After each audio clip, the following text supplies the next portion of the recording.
नमस्कार। प्रारंभ पर आप सभी का स्वागत है। मैं अवनीश, हमारे साथ हैं व्यालोक पाठक जी। आइए सबसे पहले व्यालोक जी का स्वागत कर लेते हैं। व्यालोक जी स्वागत है, नमस्कार।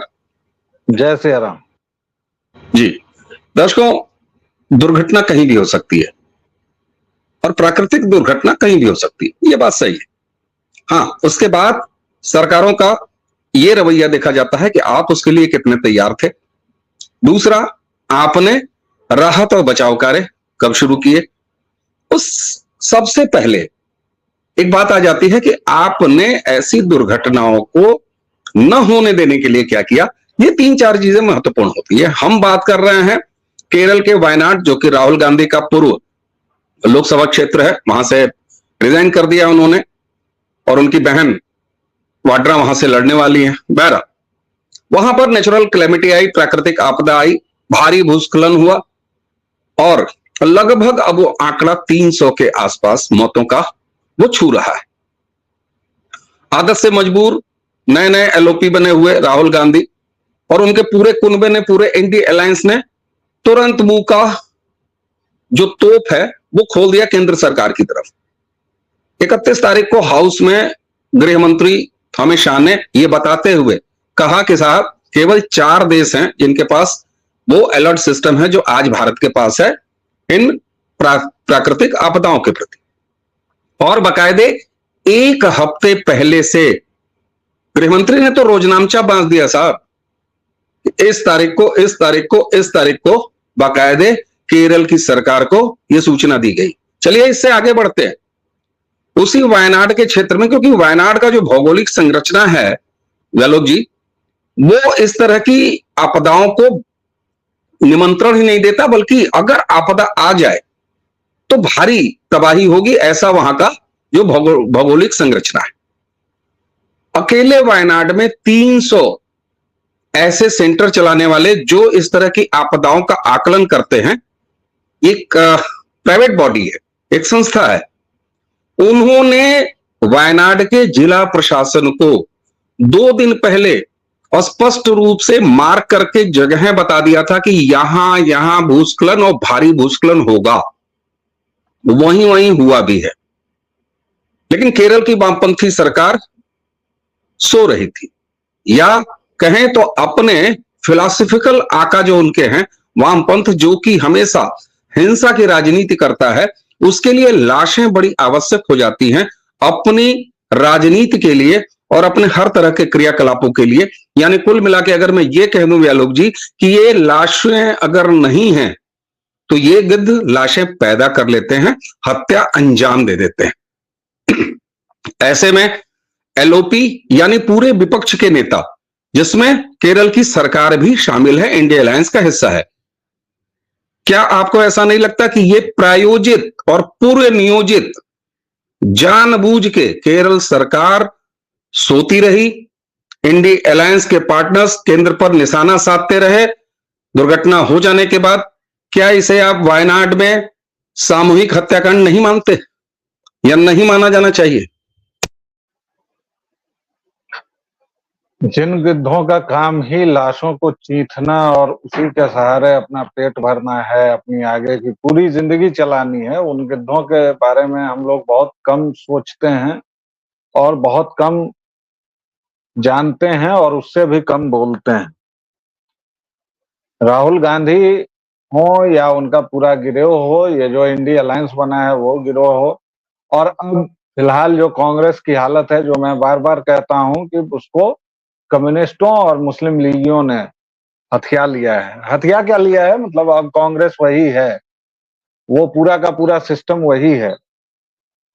तो जब तक गिद्धों के पास लाशें नहीं होंगी तब तक उनका कारोबार कैसे चलेगा? आप जरा याद कीजिए कि ये वही राहुल गांधी हैं जो इलेक्शन के पूर्व से, यानी अब अगर मैं समय का अंदाजा लगाऊं तो लगभग 6 महीने हो गए जब से राहुल गांधी लगातार इस बात को कह रहे हैं कि देश में आग लगा दूंगा, देश में केरोसिन छिड़का हुआ है, बस एक चिंगारी दिखाने की जरूरत है।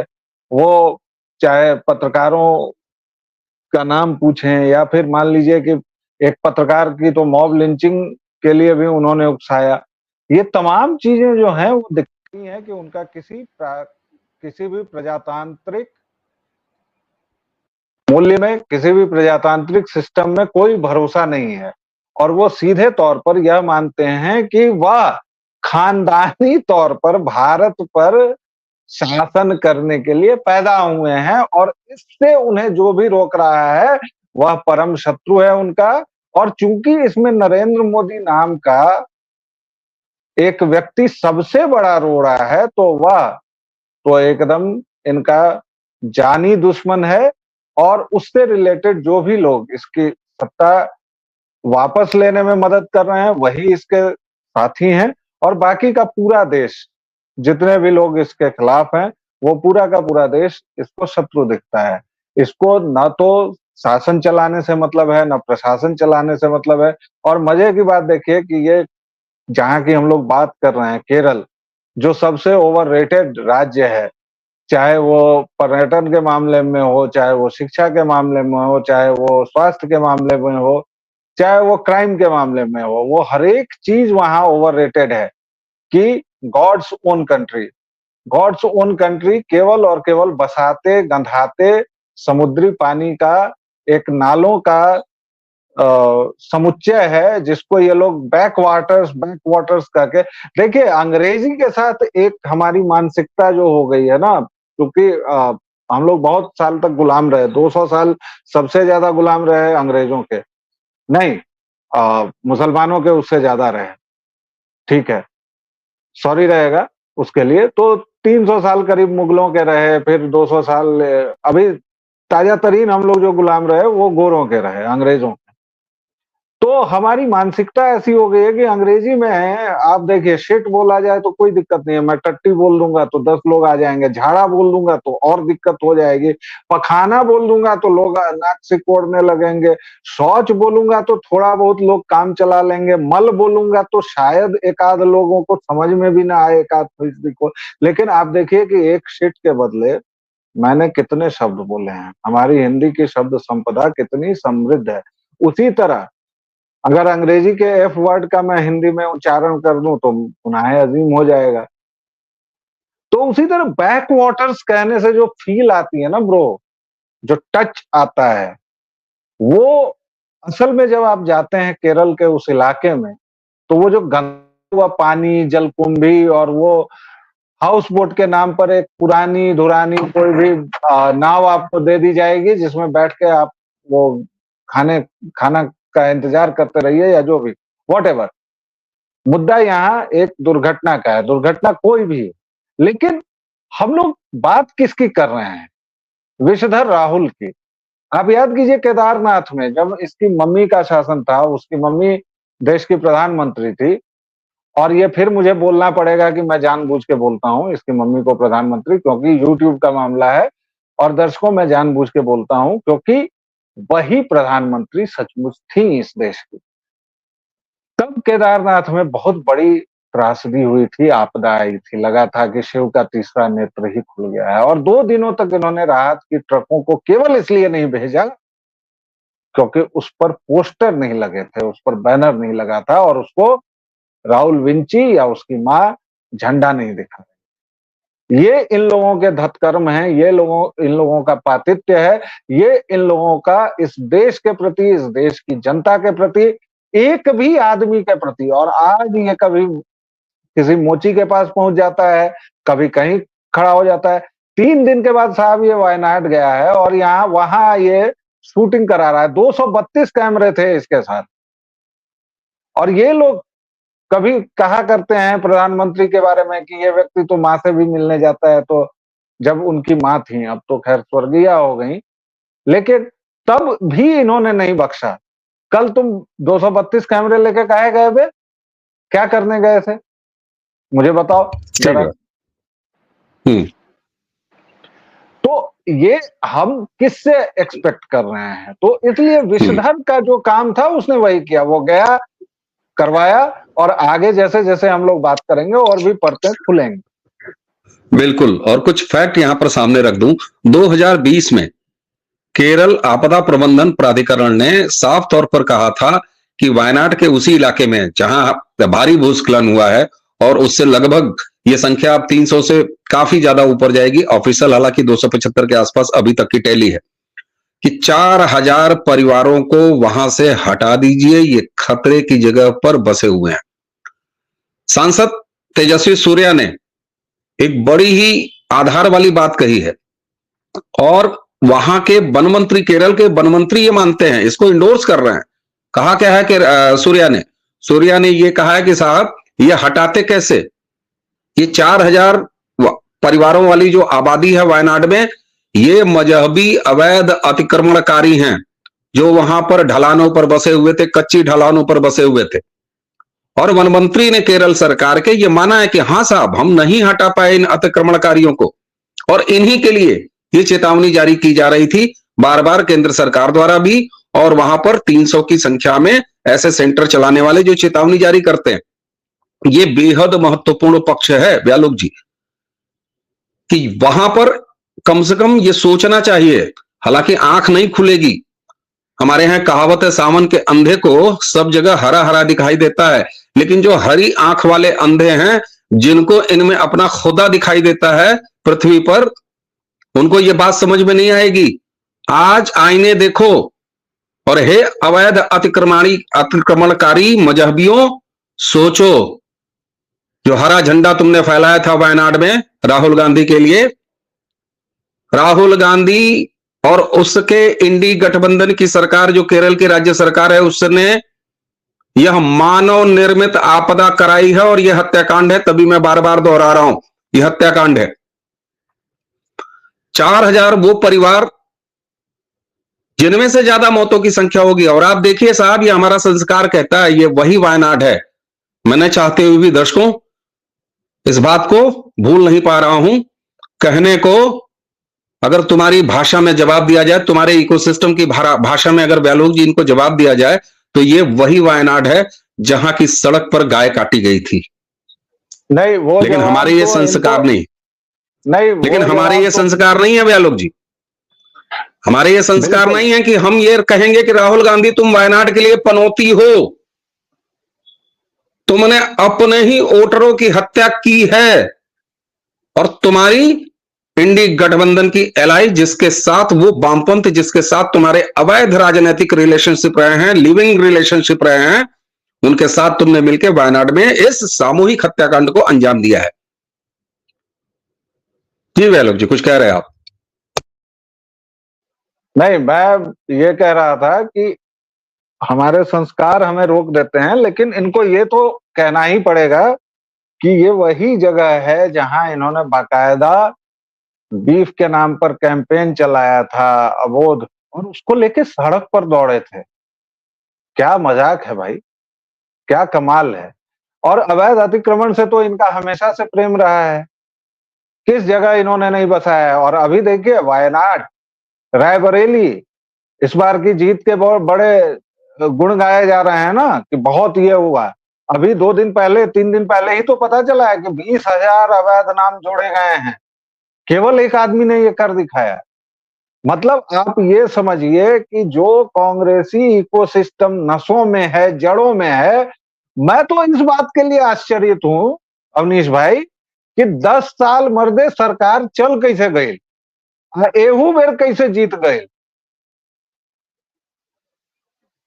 जो मतलब जो इकोसिस्टम रायबरेली के एक सरकारी अधिकारी को 20,000 फर्जी वोटर तैयार करने को राजी कर देता है, और ये सब केवल कुछ वर्षों में, उस इकोसिस्टम में ये 240 की जीत नहीं है सर, ये सचमुच 400 की ही जीत है।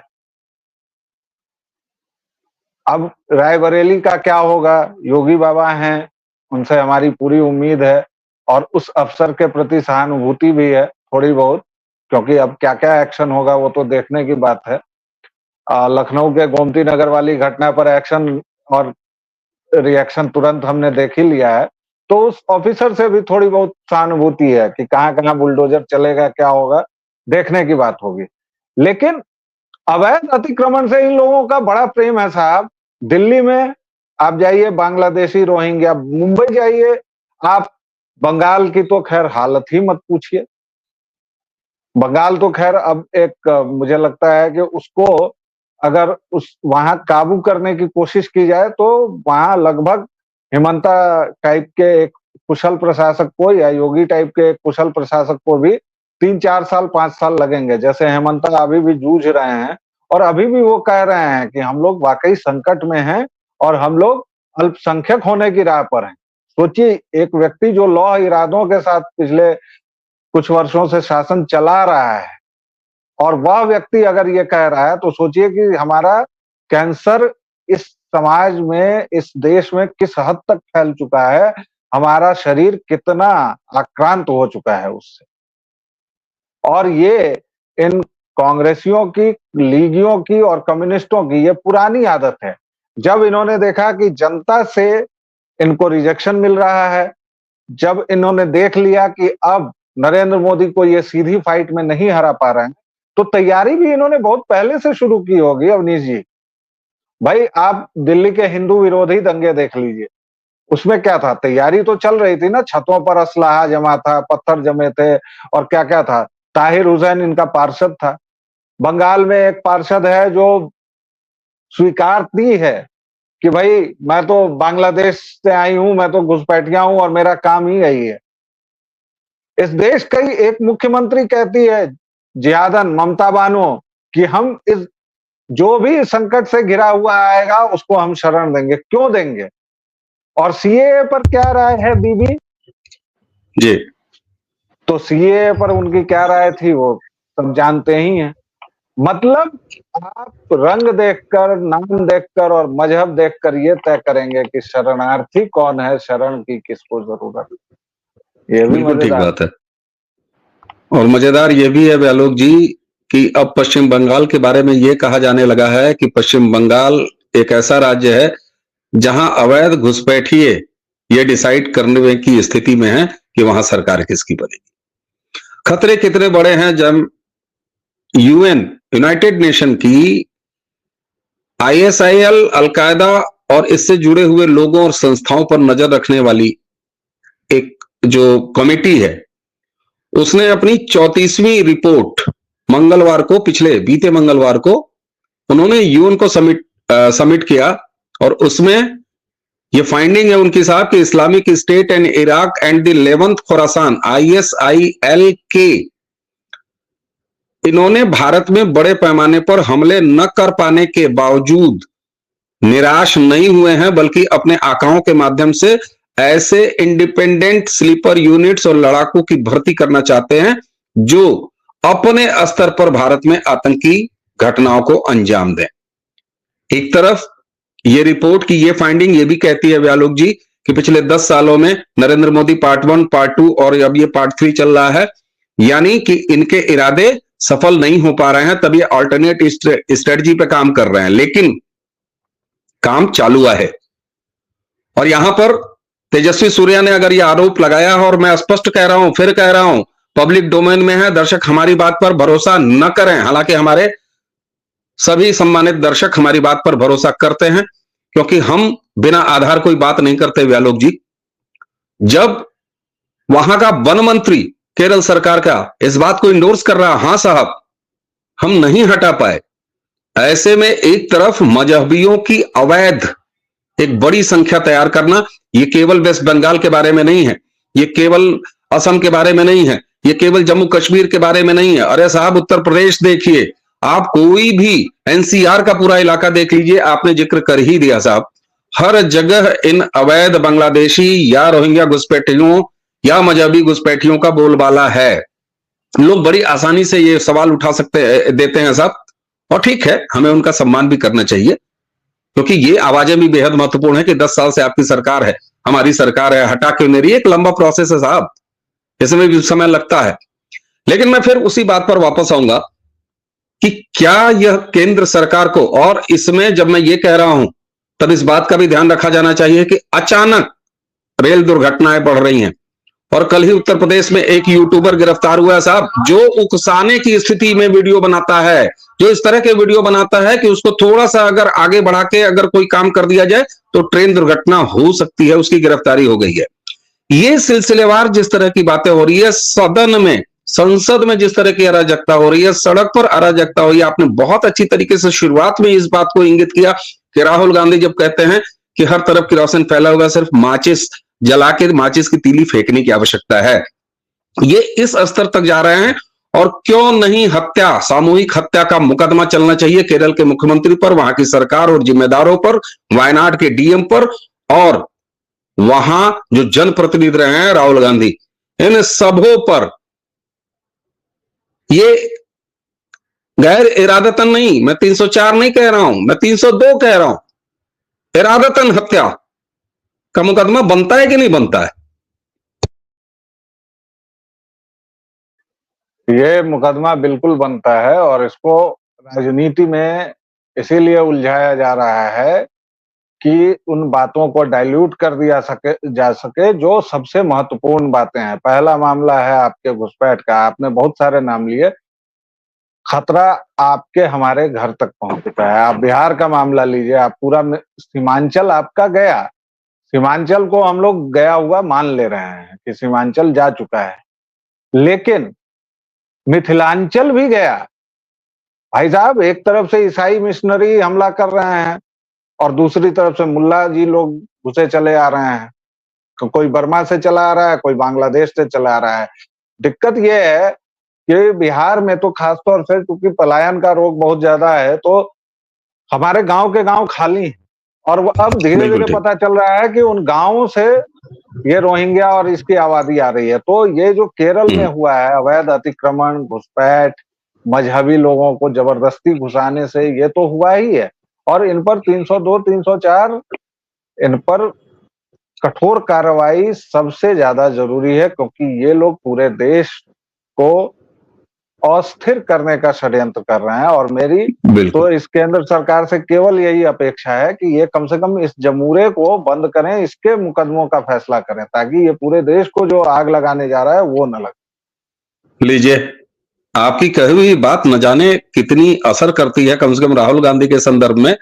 अरे साहब, वायनाड से अभी जो बीती रात गई है, 2 बजे जग के इन्होंने एक्स पोस्ट किया है राहुल गांधी ने, और उसमें लिखा है कि इनको ईडी के सूत्रों से यह पता चला है कि अब ईडी की कार्रवाई उनके ऊपर की जाएगी। अरे भैया, ऐसा क्या किए हो भाई? ट्रेन में भागता है एक डिब्बे से दूसरे डब्बा बेटिकट वाला, काला कोट देखा नहीं कि उसका पिछवाड़ा जो है सीट से उठ जाता है, और वो कभी बाथरूम में, कभी 2 डब्बों के बीच में, कभी स्टेशन पर उतर जाता है, और अगर प्लेटफॉर्म से बाहर भी निकलता है तो उल्टी साइड से निकलता है, जिधर आज कल रोहिंग्या और बांग्लादेशियों की बस्तियां, चाहे हल्द्वानी हो चाहे काठगोदाम में, ऐसे स्टेशनों पर देखने को मिलती है। और आपने केरल के बारे में ओवर रेटिंग की बात की, बिल्कुल साहब, पिछले 5-6 सालों में डेटा कहते हैं साहब, हम लफाजी नहीं करते व्यालोक जी, ये डेटा कहते हैं कि पिछले 5 और 6 सालों में इस देश में जो आपदाएं आई हैं उनमें 60% की हिस्सेदारी अकेले केरल की है।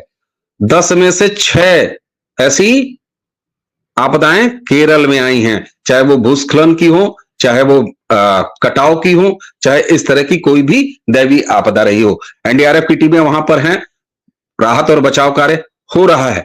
लेकिन उससे पहले यह सवाल उठता है कि साहब, यह हत्याकांड किया किसने? इसकी स्थितियां किसने बनाई? बसा रहे थे मजबूरियों को, और हमारे संस्कार हैं साहब। हम ये नहीं कहेंगे कि तुम पनौती हो, लेकिन तुम खुद सोचो तुम क्या हो। इसीलिए मैं राहुल गांधी को पप्पू, बकलोल, और कभी भी कुछ बोल देता है बेका बेका, इस दायरे से बाहर निकलिए सर। यह व्यक्ति बेहद खतरनाक व्यक्ति है, और केवल 99 नंबर पाने के बाद, तीसरी बार नरेंद्र मोदी से हारने के बाद, लीडर ऑफ अपोजिशन भर बन जाने के बाद इसकी दशा और दिशा देखिए। और सोचिए, 3 दिन बाद ये पर्यटन करने गया है अपनी बहन के साथ वायनाड, और इसका इकोसिस्टम बेशर्म अभी भी शांत पड़े हुए हैं। ये तो हमारा ही संस्कार है साहब, तुम्हारे ही मजहबी मरे हैं, फिर भी हम दुख के लिए यहां खड़े हैं। ये हमारे संस्कार है। व्यालोक जी, आपने हमें समय दिया, आपका बहुत बहुत धन्यवाद। और दर्शकों, विचार कीजिए, यह व्यक्ति न भोला है न भाला है, यह व्यक्ति वाकई क्या है जिसका मानव मांस ही निवाला है, इससे ज्यादा और कुछ नहीं। उम्मीद है कि आज की चर्चा व्यालोक जी के साथ आपको पसंद आई होगी। व्यालोक जी, आपको एक बार फिर धन्यवाद। और दर्शकों, इसी के साथ हमें और व्यालोक जी दोनों को आज्ञा दीजिए। नमस्कार, प्रणाम, जय जय सिया राम। है।